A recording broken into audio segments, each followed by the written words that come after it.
Hello guys, आप लोगों का स्वागत है आपके अपने यूट्यूब चैनल टॉपर सेंट पर। तो आप सभी लोगों को पता है कि हम लोगों ने जो है बढ़िया से एंट्रेंस दे दिया है। रिजल्ट जो हम लोग का 27 तारीख को आ जाएगा और 1 तारीख से हम लोग की काउंसलिंग स्टार्ट हो जाएगी।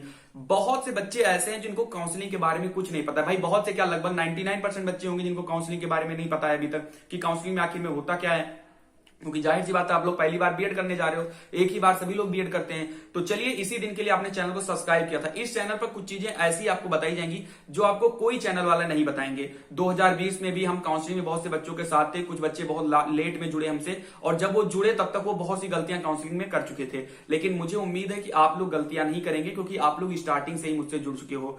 सबसे पहले मैं कोई डॉक्यूमेंट पर बात नहीं करूंगा कि आप किस डॉक्यूमेंट्स को बनाइए। सबसे पहले आप लोग अपना बैंक अकाउंट बिल्कुल सही सुथरा साफ सुथरा करवा लीजिए। सभी लोग बैंक अकाउंट की क्या बात है, डॉक्यूमेंट्स की क्या बात है, सभी को बताएंगे। लेकिन सबसे पहले आप चैनल को जरूर सब्सक्राइब करेंगे, क्योंकि पूरे 1 महीने आपकी काउंसलिंग चलनी है। किसकी काउंसलिंग पहले होगी, किसकी बाद में होगी, उसके बारे में भी हम लोग अभी चर्चा करेंगे। सब्सक्राइब बहुत जरूरी है, क्योंकि जो काउंसलिंग होता है ये छोटी चीज नहीं होती है। अगर आपने काउंसलिंग में कोई भी डाटा गलत फिल कर दिया तो 2 साल का जो बीएड है वो आपका खराब हो सकता है। इसीलिए काउंसलिंग एक एक स्टेप को कोई चीज नहीं समझ में आई है, आप बात करिए, मुझे इंस्टा पर मैसेज कर लीजिए, टेलीग्राम पर मुझे मैसेज कर लीजिए। आप मुझसे बात कर फिर उस चीज को फिल करेंगे, नहीं तो आपका गलत हो सकता है काउंसलिंग। चलिए, अब ये सब तो हम बातें बाद में करेंगे। आपने सब्सक्राइब भी कर लिया होगा चैनल को। चलिए हम बात करते हैं क्या मेन चीजें हैं। सबसे पहले आपके बैंक अकाउंट को बिल्कुल साफ सुथरा करना है। साफ सुथरा का मतलब क्या है कि आपको अपने नाम का बैंक अकाउंट खुलवाना है। यानी कि अगर मान लीजिए मेरा आधार कार्ड में नाम कुछ भी है, मान लीजिए राम प्रकाश मेरा नाम है आधार कार्ड में, तो राम प्रकाश नाम से ही आपको बैंक अकाउंट जो है खुलवाना है। आधार कार्ड में भी राम प्रकाश होना चाहिए, आपके बैंक अकाउंट का नाम भी आधार जो है राम प्रकाश से होना चाहिए, प्लस हाई स्कूल का जो है मार्कशीट में भी आपका नाम राम प्रकाश होना चाहिए। ये तीनों चीज आप टैली कर लीजिएगा कि तीनों चीज में कहीं पर भी नाम में स्पेलिंग तो नहीं गलत है, कुछ भी गलत तो नहीं है, या आपके आधार कार्ड में जो आपकी चीजें दी गई है डाटा, वो आपके हाई स्कूल की मार्कशीट में और बैंक की मार्कशीट में सेम होना चाहिए। दूसरी चीज आपको याद रखना है कि आपका जो बैंक अकाउंट होगा वो केवाईसी उसका होना चाहिए, यानी आधार कार्ड आपके उसमें लगा होना चाहिए। क्योंकि आपको मैं बता दूं, जब आप काउंसलिंग करवाते हो तो काउंसलिंग में 5,000 रुपए जो लगती है, यानी कॉलेज का जो एडवांस फीस 5,000 रुपए लगती है, वो उसी बैंक अकाउंट में वापस आएगी जिस बैंक अकाउंट में आप उसको लगाओगे। अब जाहिर सी बात है, जब आप काउंसलिंग करवाने जाओगे फर्स्ट फेज की काउंसलिंग, तो फर्स्ट फेज में ज्यादा ज्यादा 3 से 4 दिन का समय मिलता है। तो 4 दिन में हो सकता है आपके बैंक अकाउंट ना खुले, हो सकता है कोई हॉलीडे आ जाए उस 3-4 दिन में, तो आपका बैंक अकाउंट नहीं ओपन होगा। तो जिन लोगों का बैंक अकाउंट नहीं ओपन है वो अपने नाम से अपना बैंक अकाउंट ओपन करवाएं, और जिनका ओपन है वो अपने आप को ये देख लें क्या मेरा आधार कार्ड लिंक है उस बैंक अकाउंट में या नहीं लिंक है। ये काम आपको तुरंत कर लेना है, आज ही। हो सकता है ये सारी बातें आपको कोई ना बताए, कोई बात नहीं, हम बताएंगे ना। अपने चैनल किस दिन के लिए सब्सक्राइब किया, इसी दिन के लिए किए हो आप सब्सक्राइब, ठीक है। तो ये बैंक वाला काम आप सबसे पहले कर लीजिए, बिल्कुल फ्रेश कर लीजिए, जो भी है अपना बैंक अकाउंट क्लियर करिए। किन की 5,000 रुपए वापस आती है उसके बारे में समझ लीजिए।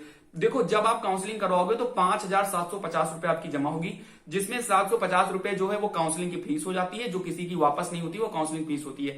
5,000 रुपए उनकी वापस हो जाती है। मान लीजिए मैंने काउंसलिंग करवाया और मैंने 4 कॉलेज को चूज किया कि ये कॉलेज, ये कॉलेज, ये कॉलेज, और मुझे उस चारों कॉलेज में से कोई कॉलेज मुझे नहीं मिल रहा है।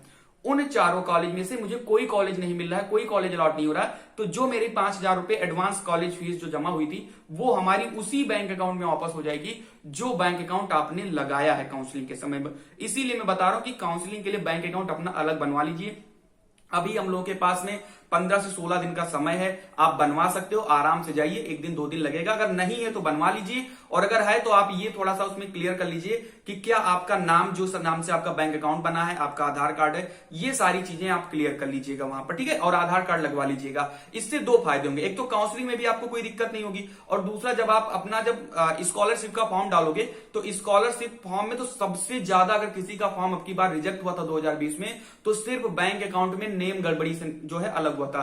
किसी का नाम राम प्रकाश था तो यहां पर किसी का नाम राम प्रकाश के बीच में गैप कर दिया, यानी कुछ भी गलती नहीं करना है आप लोगों को। हर एक अकाउंट अपना सही करवा लीजिए। 2 दिन 3 दिन दौड़ के अगर अपना अकाउंट सही करवा लेते हो तो बहुत अच्छा है, क्योंकि स्कॉलरशिप भी 2-4 रुपए तो आती नहीं, 30,000 32,000 रुपए स्कॉलरशिप आती है, 35,000 रुपए स्कॉलरशिप आती है। तो ये काम कर लीजिए। उसके बाद अब हम बात करते हैं डॉक्यूमेंट्स के बारे में। तो डॉक्यूमेंट्स के लिए मैंने सेपरेट अलग से वीडियो बना लिया है, और उम्मीद करता हूं आपको अकाउंट वाला फंडा जो है समझ में आ गया होगा। देखो, डॉक्यूमेंट्स में कुछ चीजें हैं, मैं चलेगा। तो वीडियो स्टार्ट करने से पहले मैं आपको बता दूं कि चेकसू जो है वो यूपी स्टेट की जो है स्टडी गाइड लेकर आई है, जिसमें आपको 2 सॉल पेपर 2018 और 2020 के मिल जाते हैं।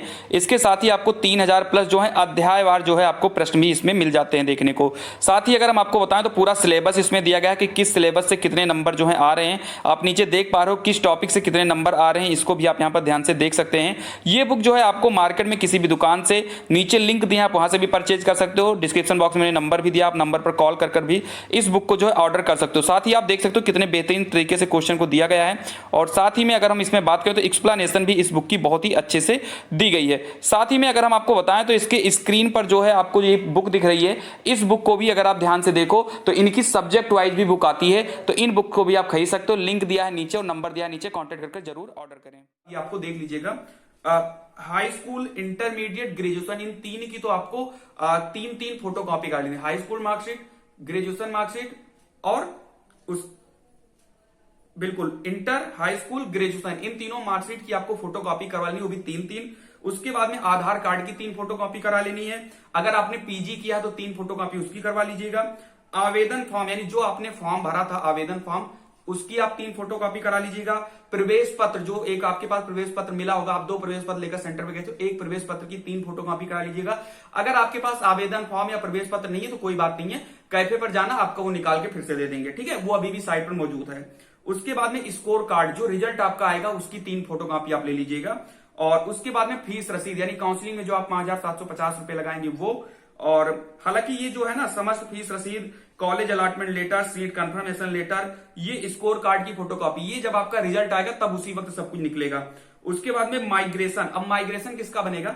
माइग्रेशन उनका बनेगा जो किसी दूसरे विश्वविद्यालय से होंगे। मान लीजिए आपने यूजी यानी कि जो आपने स्नातक किया, आपने मान लीजिए राम मनोहर लोहिया से किया है और बीएड आप कर रहे हो सीएसजेएमयू से, यानी अगर यूनिवर्सिटी चेंज हो गया है तो माइग्रेशन लगेगा। अगर आप एक ही यूनिवर्सिटी से यूजी भी किए और उसी यूनिवर्सिटी से आप बीएड करने जा रहे हो तो आपका कोई भी माइग्रेशन नहीं लगेगा, इसकी कोई जरूरत नहीं पड़ेगी।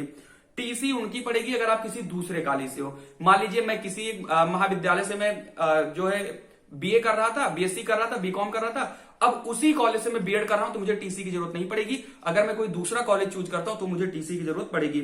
उसके बाद में चरित्र प्रमाण पत्र की अगर बात करें तो ये भी जब दूसरे कॉलेज जाओगे तभी पड़ेगी, नहीं तो नहीं पड़ेगी जरूरत। पासपोर्ट साइज की आप कम से कम 5, 6 या 10 फोटो आप निकलवा लीजिएगा, क्योंकि स्कॉलरशिप में लगेगा, फॉर्म में लगेगा, काउंसलिंग में तो बहुत जगहों पे लगेगा, तो 5, 6, 10 फोटो निकलवा लीजिएगा, कोई दिक्कत नहीं है। उसके बाद में शपथ प्रमाण पत्र, अगर अनुसूचित जाति के छात्र हैं तो शपथ प्रमाण पत्र की जरूरत पड़ेगी। और हेल्थ सर्टिफिकेट कोई इतना बड़ा इशू नहीं है, अगर कॉलेज वाले कहेंगे तो जमा कर दीजिएगा, नहीं कहेंगे तो कोई दिक्कत नहीं है, कहीं पर भी बन जाएगा आपका हेल्थ सर्टिफिकेट। तो उम्मीद करता हूं आपको ये सारी चीजें जो है, सारे डाउट्स जो है आपको क्लियर हो चुके होंगे। देखो यार, ये सारी चीजें इसलिए बता दिया कि आप लोग कोई गलती ना करो। देखो कुछ लोग बता देंगे आपको कि नहीं ये इतना जरूरी नहीं है, बैंक अकाउंट इतना जरूरी नहीं है। बेटा वो अभी जरूरत नहीं लगेगी, जब स्कॉलरशिप का जब आप स्टेटस चेक करोगे जब, और उसमें लिखकर आएगा beneficiary UID is not valid या नॉट मैच्ड, तब आप कहोगे सर ये क्या हो गया। और तब चाहे जितना सुधार कर लो, वो लास्ट में स्कॉलरशिप आपके अकाउंट में आनी बहुत ज्यादा मुश्किल हो जाती है, नहीं आती है। मैं 2020 में खूब दौड़ दौड़ के समाज कल्याण विभाग गया हूं, खूब देखा हूं, एक एक बच्चे का सही करवाया हूं, लेकिन फिर बाद में दौड़ने से अच्छा है कि आज ही 2 दिन दौड़ लें, तो क्या दिक्कत है। तो ठीक है, अगर आपने चैनल को सब्सक्राइब किया तो ऐसी इंफॉर्मेशन आपको धड़ाकेदार मिलती रहेगी। और बिल्कुल आपके साथ रहना है, हमको 2 साल रहना, उसके बाद टेट आपको पास करवाएंगे, सुपर टेट आपको पास करवाएंगे, हमेशा हम लोग साथ रहेंगे जब तक आपको सरकारी नौकरी नहीं मिल जाती है। तो चैनल को सब्सक्राइब करो, रेड बटन दबाओ और बेल आइकन पे ऑल पर क्लिक कर दो। मिलते हैं अगली वीडियो में। जय हिंद, जय भारत।